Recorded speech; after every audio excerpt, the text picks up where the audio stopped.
to Previously on X-Men, the podcast that looks at X-Men comics, movies, shows, characters, and more. I'm Hilary, and today I'm here with Nick for a special mini episode. It's so tiny. It's a little eensy, bitsy episode. That's right. For a little thrift store find from a couple weeks ago. We are going to be talking about X-Men Darktide. Yeah. Now, if you don't know what this is, that would be understandable. Perfectly because acceptable, yeah. I barely know what the heck this is. What is this, Nick? Well, so there's an action figure line called Minimates, and they're produced by Art Asylum, and now Diamond Select Toys distributes them. And in a lot of ways, I feel like they're the precursor. They probably would take issue with this, but they're sort of the precursor to the model that Funko Pop uses, where it just like licenses out all these different properties. You know, you've got Marvel, of course. You've got I don't even know, Star Trek, Aliens, X-Files, like whatever you can think of. There's probably a Minimates line where you can get a couple of characters in this Minimates style. Okay. You know, sort of blocky, sort of Lego-esque. And that's pretty much it. This is not the toys. This is a short? Yes, this is that somebody made. Is it the company? Right. Did the toy that's people right. make this? It's called the Dave School, who put this out. Uh-huh. And it came with, when you bought it originally, it came with a Cyclops, a Wolverine, a Juggernaut, and a Magneto. So it was all just like a tidy little package. So this was a DVD that we got. Yes, a DVD. And did not come with toys, but No, still like yep. in just a store, like a Sam Goody. Yes, probably a Sam Goody. Yeah. A DVD Yes. and then these toys. Yeah, they would come with it. Yes, it was released on DVD on May 5th, 2006. Which is a long time ago. Yeah. It doesn't feel like a long time ago. Yeah, it was. So let's talk about it. Okay. All right, let me hit you with some facts. Okay. It was directed by William Vaughn, who also co-wrote it with Steve Roman. Now, Vaughn wrote and produced for the Dave School another Minimates short called Batman New Times. And I had seen this before. I saw this forever ago, probably when it came out. Because Do you think you saw it on like a tape or whatever? Not a tape. No. I guess it would have been. No, it was just a YouTube thing. Oh. Because, I love Dick Van Dyke. And somewhere I saw this thing about Nick likes Dick Van Dyke. Yes, I know this. I don't know if this is okay. All right, everybody. I'm a big Dick Van Dyke fan. But I saw somewhere that Dick Van Dyke had voiced Commissioner Gordon, and I was like, what? How is this possible? How is Mm-hmm. And so I went searching for it, and it was just this. It was like this Dave School project. It's this janky piece of computer nonsense, and it's got Adam West in it. As Batman, yes. Batman. It's got Mark Hamill as Joker, and it has Dick Van Dyke as Commissioner Gordon. Commissioner Gordon. He does a good job. He's a good Commissioner Gordon. It's also Courtney Thorne-Smith from like Ally McBeal or Melrose Place as Catwoman. So. Yeah, it's an all-star cast. There's no stars in the X-Men one, though. There's not, but they are very prolific, like anime and voice actor. They have long careers and all of that. Okay. So you may know some. So yes, let's talk about the Batman short for a minute. I mean, what did you think of it? I mean, I think it's pretty good. I mean, it's basically only an action sequence. Yeah. It's just, Batman gets a call. He deals with Joker. It's, well put together. Yeah. Just, I don't know. I was a little bored just because there's no story and there's no character. It's just like as if you were dropped into the middle of a movie. Yeah, you have the scene where Joker shows up. Yeah. Pretty much. Which I guess I feel like it feels like a student would make this in a film class. I think that's exactly what happened. I think for that. I can make characters move in these ways. Yes. Yeah, I think you're right.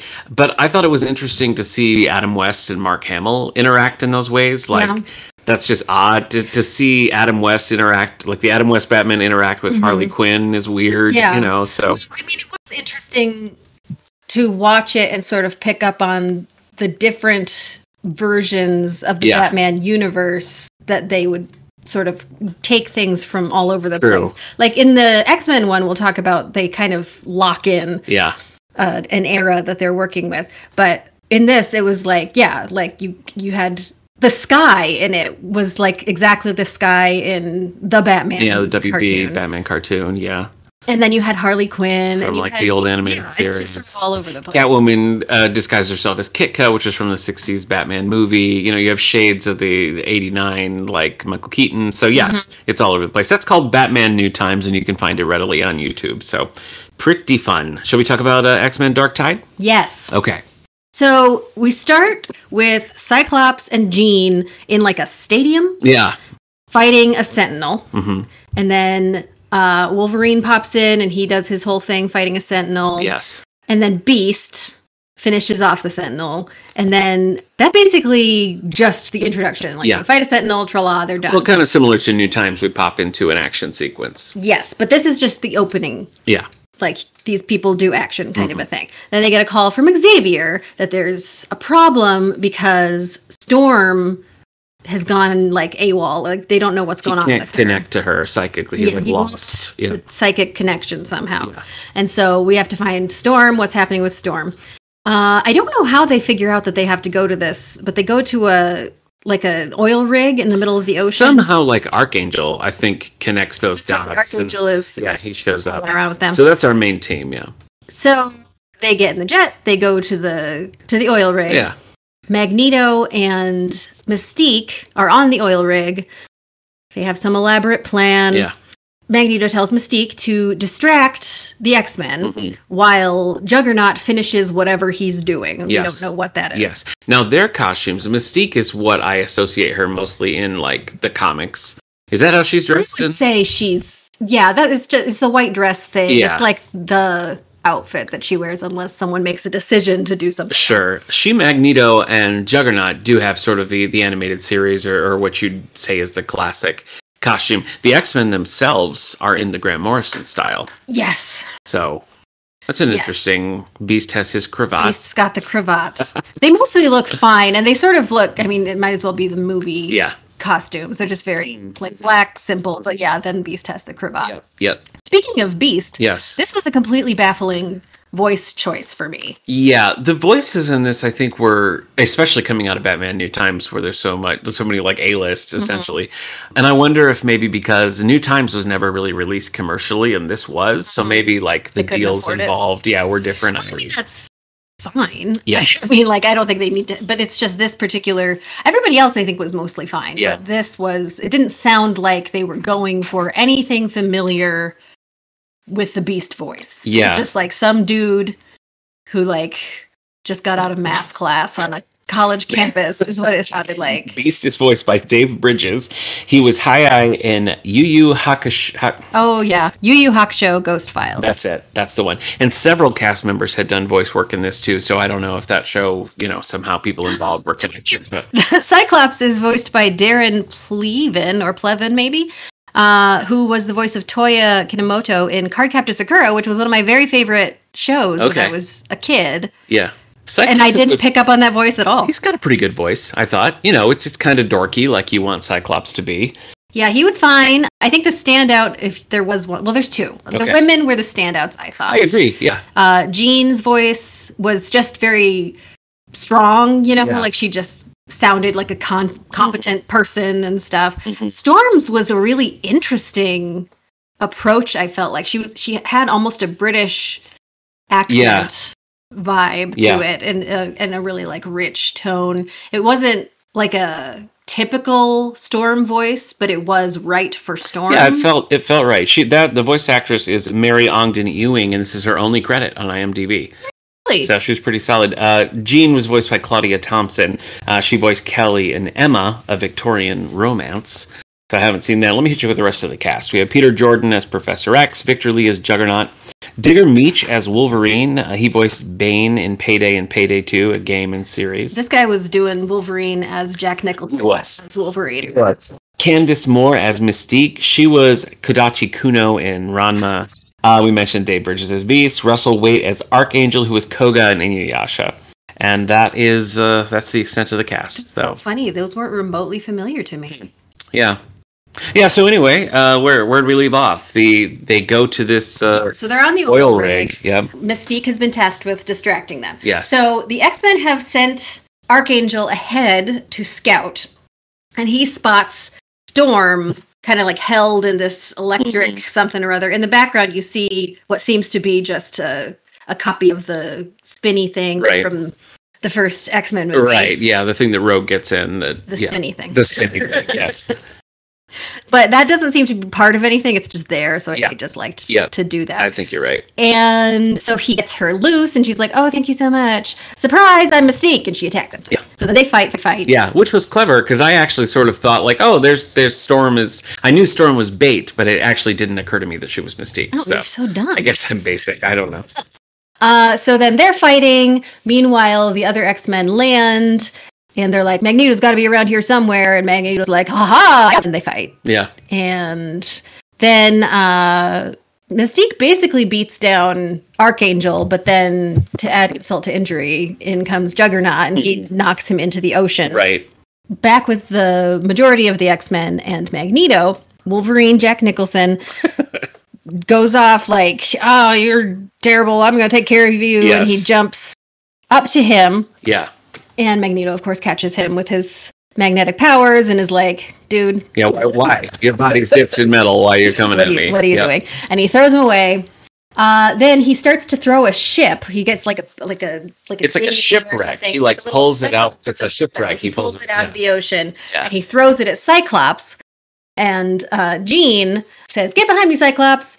And protects him in a little bubble. As she does. And then Magneto is shocked that he has failed. Yeah. And Jean says, you should know by now, if you want to kill the X-Men, you're going to need a bigger boat. Yeah.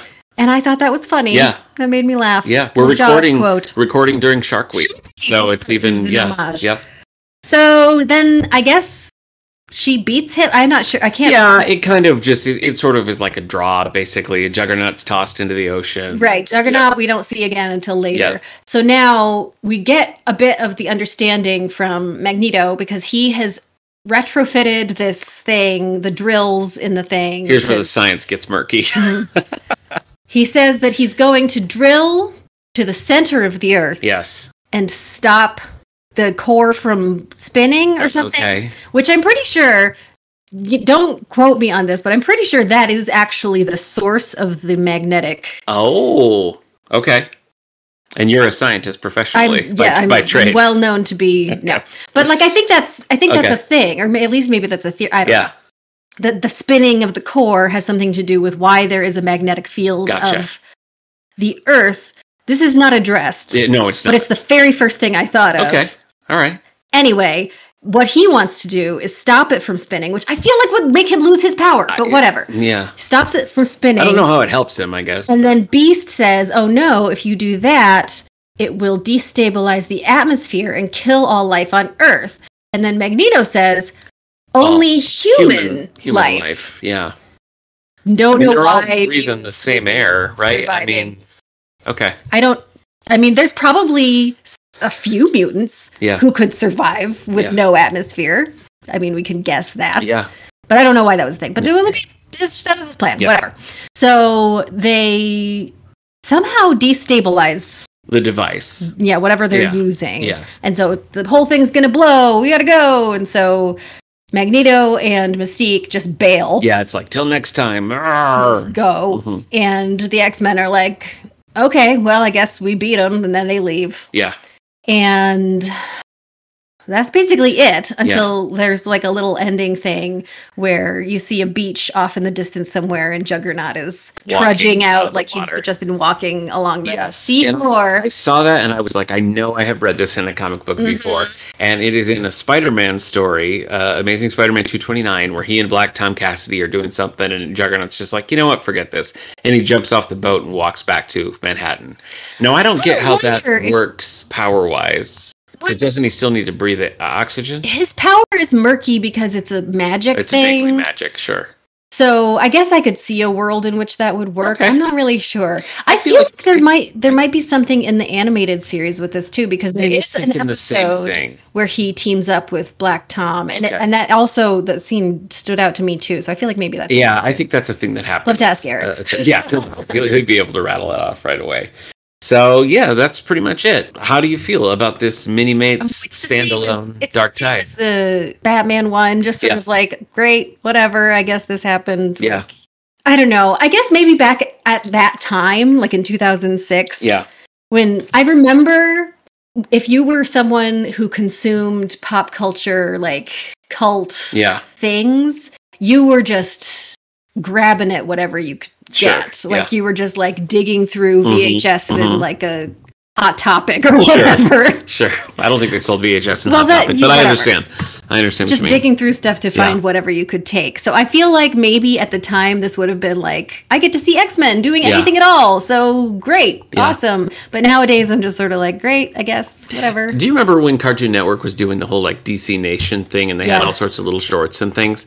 If this was that kind of thing where it's like, you know, in between shows, you got like a little 4 to 5 minute X-Men Minimates episode, I would have watched it and enjoyed it. Yeah. You know, like I would, if there were like a bunch of these little 10-minute things, I would probably watch them and have a good time. It's not dumb. It's not badly made. It's just sort of like, whatever. I felt like in both Batman, New Times, and this, they're using the characters correctly. Like some of the things that, I feel like some care was taken to make sure that like, even though it's just a quickie little thing based on action figures, the characters are still right. Yeah, I think that's right. Which I think is cool. So, yeah, not bad for a thrift store find. That's how I feel. Just a weird random thing. That's right.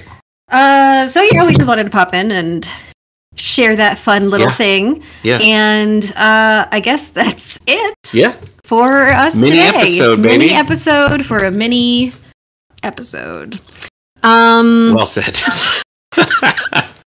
Next time we're going to be doing animated series episodes Descent and Graduation. So Eric will be back with me then. And that's it. This is the true finale of X-Men the Animated Series. Oh my gosh, I can't wait. Yeah. We're gonna be like crawling across the finish line with that one. Yeah, you used some vacation time last time, so Eric and I had to talk about I appreciate it. Captain America. I needed the break. That Cannonball episode is pretty bad. I would watch this again before I'd watch that Cannonball episode. I haven't even listened. I haven't heard anything that you've said about it, so I don't even know what happened in those episodes. Right. I'm completely out of the loop. Okay.